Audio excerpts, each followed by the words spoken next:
할렐루야! 좁은 길을 걸어가는 순례자 여러분, 주일 예배 오신 것을 진심으로 환영합니다. 우리 함께 찬양 올려드리시며 하나님께 좁은 길 교회 주일 예배 올려드리도록 하겠습니다.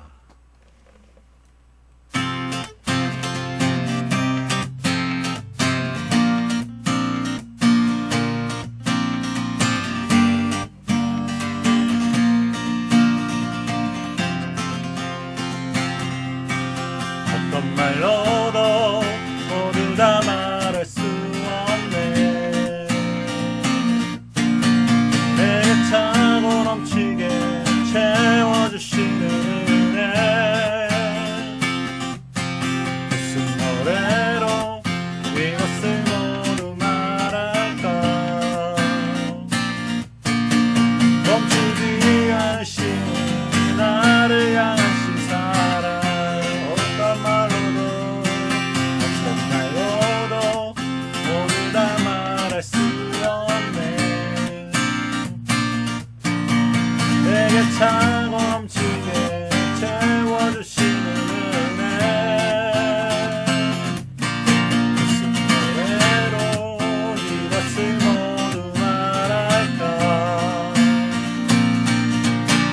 멈추지 않으시는 나를 향하신 사랑. 멈출 수 없네. 멈추지 않으니 주를 향해 부르는 이 노래.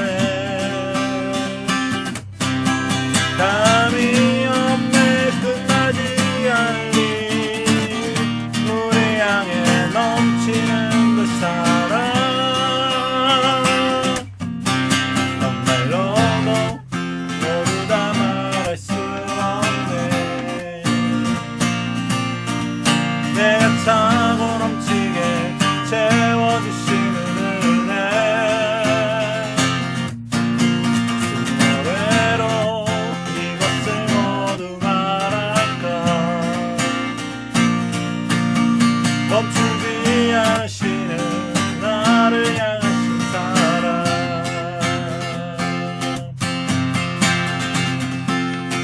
열방향에 깃발을 들라.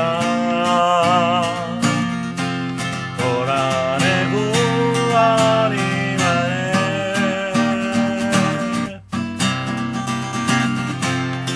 주님의 길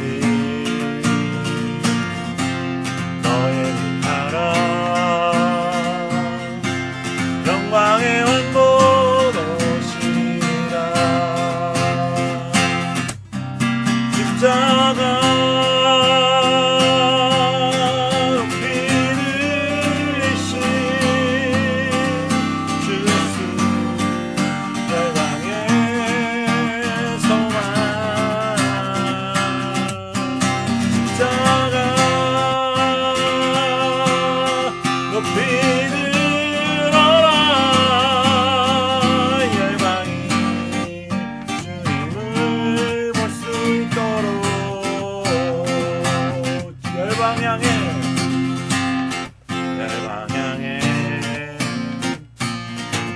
깃발을 들라.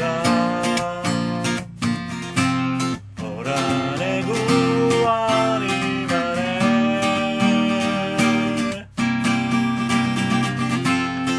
주님의 길 너의 빛나라. 영광의 왕복 오시라. 십자가 높이 들리신 주 예수. 열방의 소망. 십자가 높이 들어라.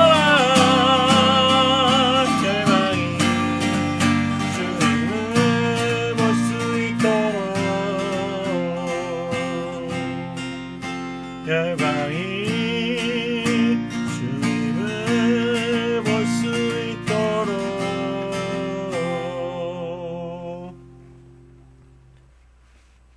하나님 아버지 감사합니다. 오늘 이 시간 주일 예배를 하나님께 드리게 하시고 또 하나님 말씀 듣는 시간을 허락해 주심을 감사합니다.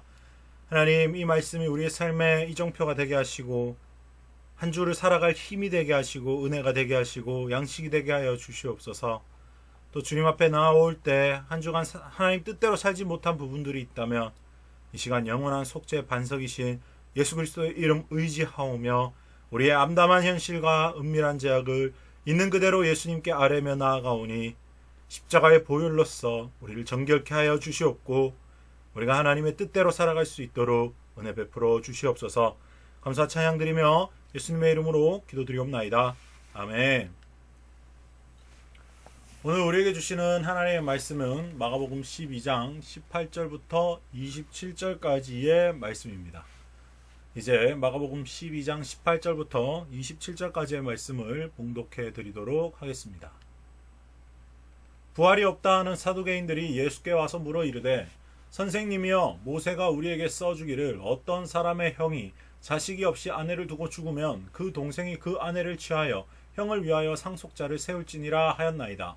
칠형제가 있었는데 마지가 아내를 취하였다가 상속자가 없이 죽고 둘째도 그 여자를 취하였다가 상속자가 없이 죽고 셋째도 그렇게 하여 일곱이 다 상속자가 없었고 최후의 여자도 죽었나이다.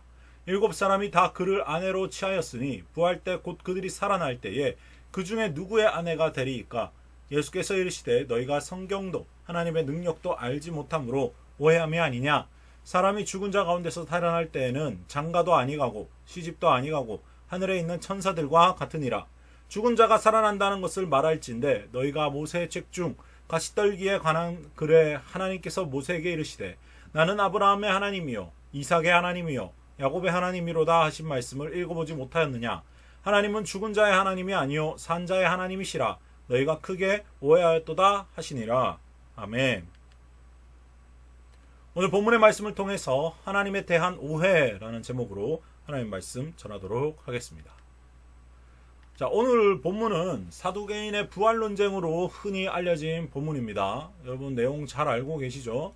자, 그런데 우리는 본문을 통해서 오늘 묵상해 봐야 될 포인트가 뭡니까? 하나님에 대한 오해가 일어난다라는 거예요. 자, 어떻게 하면 하나님에 대한 오해가 일어나고 또 그것을 방지하기 위해선 어떻게 해야 되는지 말씀을 통해 함께 묵상해 보도록 하겠습니다. 오늘 본문을 통해서 하나님을 바르게 이해하는 것에 한 걸음 다가가는 저와 여러분 되시길 예수님의 이름으로 축복합니다. 자, 오늘 본문은 구약의 형사취수제라는 제도를 바탕으로 예수님께 부활은 없다는 것을 확답받고 싶은 사두개인들의 함정이자 질문입니다. 그리고 예수님께서 그 질문을, 그 함정을 깨트리시는 것으로 본문이 기록되어져 있습니다. 형사취수제란 되게 어려운 말 같죠? 근데 다 아시는 내용입니다. 신명기 25장 5절에서 6절로 율법이 제정되었는데요. 이 신명기 25장 5절에서 6절은 형이 죽으면 형수를 그 동생이 아내로 받아들여서 낳은 첫 아들을 죽은 형제 이름으로 잇게 하는 제도입니다. 자, 이 제도가 제정되었던, 율법이 제정되었던 당시 시대적 상황을 여러분께 설명을 좀 드려야 되겠죠. 자, 신명기는 언제입니까? 가나안 땅에 입성하기 직전에 다시 한번 율법을 정비하는 그런 장면입니다. 이제 모압 광야에서 이제 요단강을 건너서 이제 가나안 땅으로 들어가야 돼요. 그래서 율법을 정확하게 정비하고 들어가자라는 취지였어요. 그래서 이런 율법이 제정이 되었고요. 이 율법이 마냥 미개하고 그런 것이 아닙니다. 우리가 가나안 땅에 들어가서 가나안 족속들을 진멸해야 돼요. 그런 상황입니다. 전쟁을 벌여야 합니다. 당연히 많은 남자들이 전쟁을 하다 죽겠죠.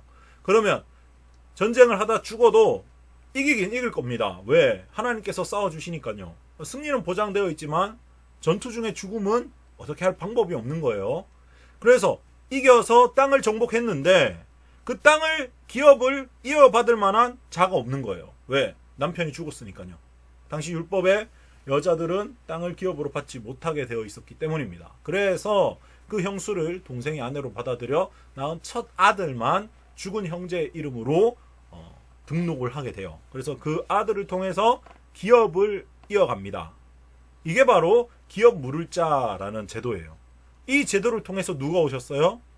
예수 그리스도가 오셨습니다. 여러분 잘 아시죠?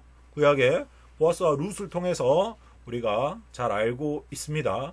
보아스가 기업을 잇게 됩니다. 그래서 룻과 결혼을 하게 되죠. 그래서 이세 그리고 다윗 이렇게 나오게 됩니다. 그래서 그 제도를 통해서 예수 그리스도가 오셨다라는 것을 생각을 하면서 자 이제 이 형사 취수제를 가지고 걸고 넘어지는 겁니다. 사두개인들이 주장하고 싶은 게 무엇입니까?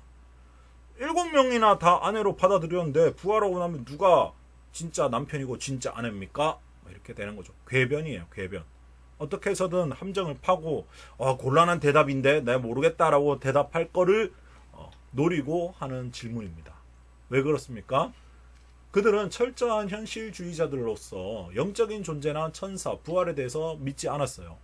모든 조상의 유전을 부인하고 오직 모세 오경의 권위만을 받아들인 사람들이 사두개인들입니다. 그래서 바리새인들보다 더 엄격했어요. 이들은. 그래서 이 모세 오경만 진짜 성경이고 모세 오경만 하나님 말씀이다 라고 생각했어요. 그래서 모세 오경에 나오지 않는 부활의 이야기라든지 이런 것들을 받아들이지 않는 겁니다. 율법만 받아들이는 거예요. 율법만. 근데 웃기죠. 창세기에도 소돔과 고모라를 진멸할 때 천사가 왔다 갔는데 그런 거에 대해서 받아들이지 않아요. 뭐예요? 자기 편한 대로만 입맛에 맞는 것만 골라서 하나님의 말씀으로 믿었어요. 하나님의 말씀을 편협하게 믿는 실수를 저지릅니다. 왜 그렇습니까? 하나님의 말씀을 내 의도대로 해석하는 게 가장 편하기 때문이에요. 하나님의 뜻대로 해석해야 되는데 내 뜻대로 성경을 마음대로 짜집게 해서 믿어버리니까 이런 말도 안 되는 실수가 나타난다라는 거예요. 이것은 현재를 살아가고 있는 우리 그리스도인들도 손쉽게 저지를 수 있는 실수입니다. 실수. 실수라고 말하기 좀 그렇죠. 의도가 다분하니까요. 자, 그럼 어떻게 하나님을 오해하는 과정에 대해서 살펴보도록 하겠습니다. 하나님을 어떻게 하면 오해합니까? 현대 기독교인들이 어떻게 하면 하나님을 오해해요? 내가 만들어 놓은 도식에 하나님을 갖다 끼워 놓으면 됩니다. 여러분 하나님을 오해하기 쉬워요. 어떤 만들어진 하나님이죠. 네. 하나님 그 자체로 하나님이라고 인정하는 것이 아니라 내가 생각한 하나님의 이미지, 하나님이라면 이렇지 라는 그런 어떤 이미지에 진짜 하나님을 갖다 끼워 놓는 거예요. 그래서 내가 생각한 하나님의 모습이 아니면 다 이거는 가짜다라고 받아들이는 겁니다. 그러면 어떻게 해야 돼요? 망하죠. 자, 이스라엘 민족이 광야에서 금송아지 사건 만든 사건 여러분 잘 아시죠? 출애굽을 해서 시내산 앞에서 이제 율법을 받아야 되는데 모세는 시내산에 들어갔는데 감감무소식입니다. 40일 동안 내려오지 않아요.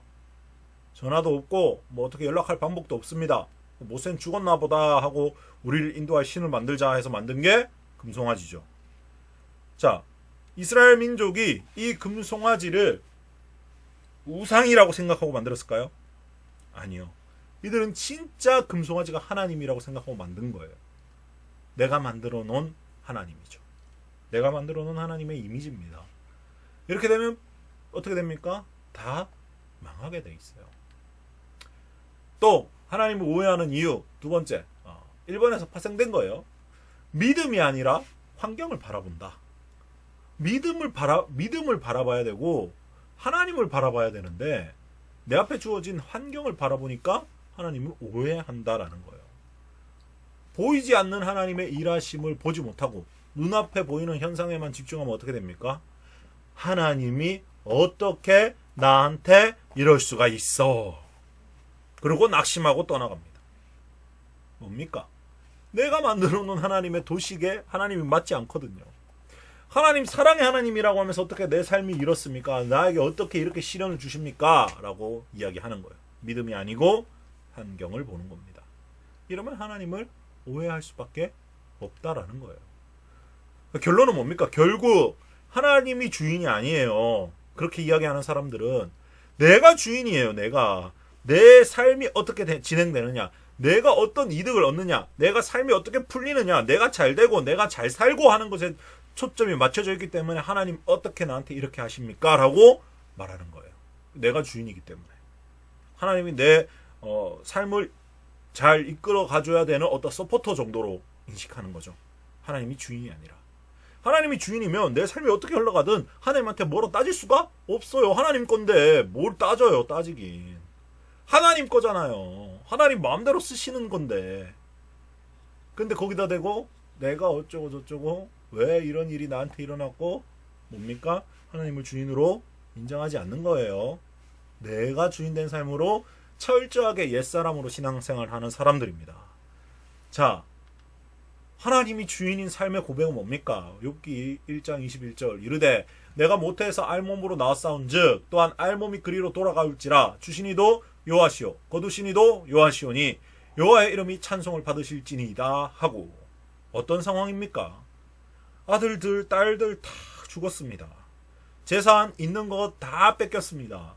몸 병들었습니다. 아내 여호와를 욕하고 죽어라 하고 떠나버렸어요.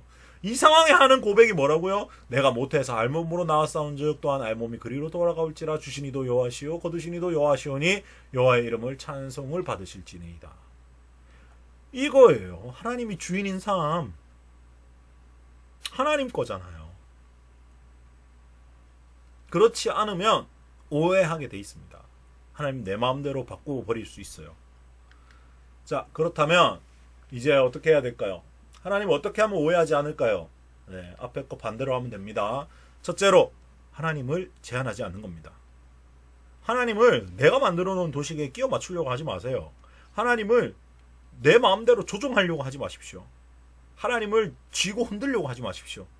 여러분, 굉장히 욕먹을 만한 사건 여러분 아시죠? 정광훈 목사라고 부르기도 싫은데 어쨌든 그 사람이 하나님 나한테 까불면 죽어.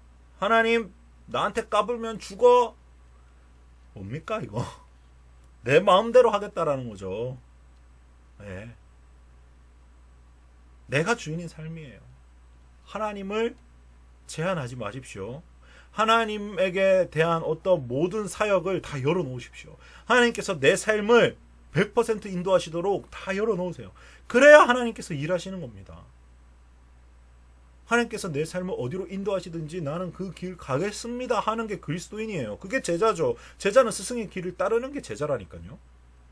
그냥 패는 어이구 좋다 하고 그냥 마는 거죠. 근데 제자는 진짜 그 길을 따라가는 사람입니다.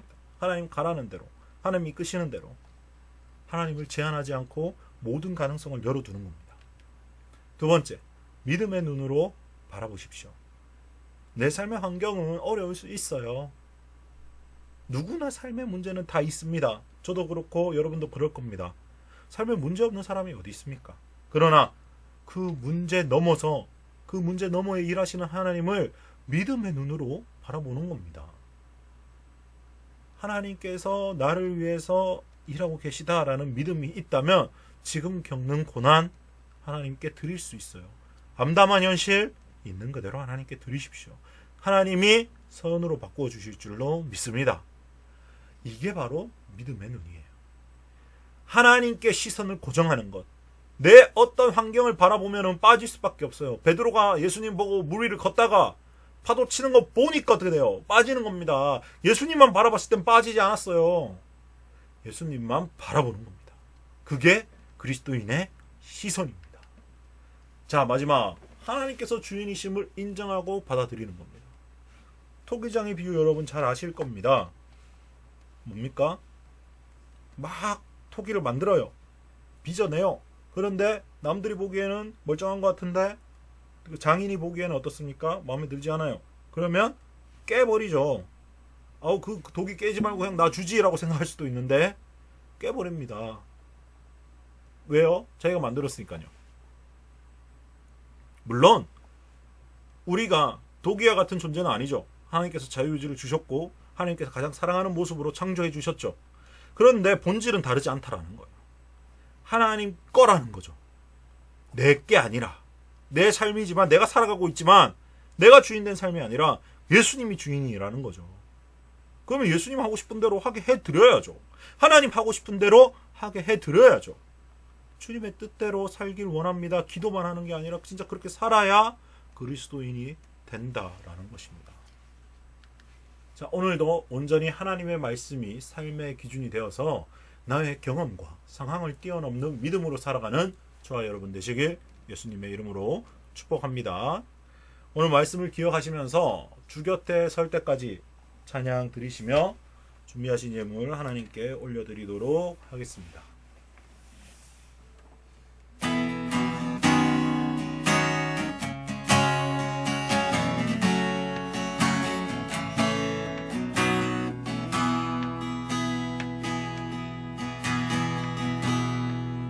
내게 주어진 삶이 한없이 버거워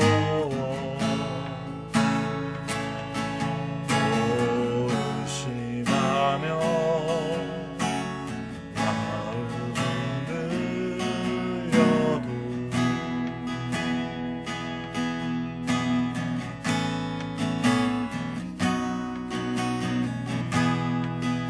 내게 주어진 삶은 주님의 것이라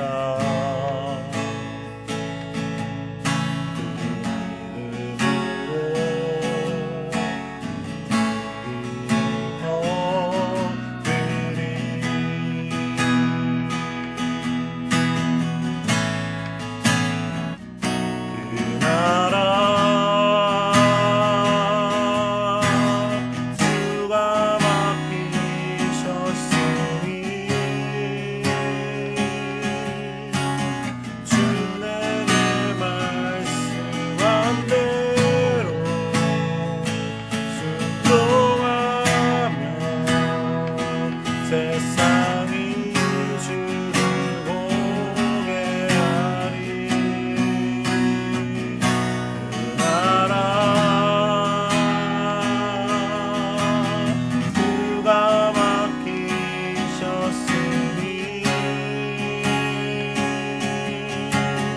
부르신 자리 섬기며 주만 예배하리. 주 곁에 설 때까지 그 나라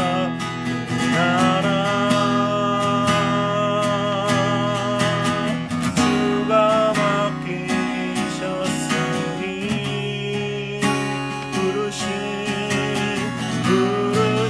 자리 섬기며 주만 예배하리.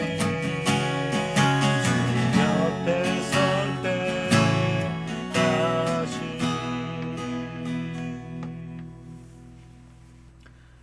사랑의 하나님 아버지 감사합니다. 오늘 이 시간 하나님 오해하지 않는 방법에 대해서 말씀해 주시고 하나님을 누리며 하나님을 사랑하며 하나님을 주인으로 모시고 사는 삶에 대해서 말씀해 주시니 감사합니다. 하나님 한 사람도 빠지지 않고 오늘 이 말씀을 들은 모두가 하나님을 진정한 주인으로 삶의 주인으로 모시고 하나님 뜻대로 살아가게 인도하여 주시옵소서. 하나님 이 작은 재단에 믿음의 손길 드리는 손길들 하나님께서 보시고 하나님 종이 축복하오니 30배 60배 100배로 갚아 주시옵소서.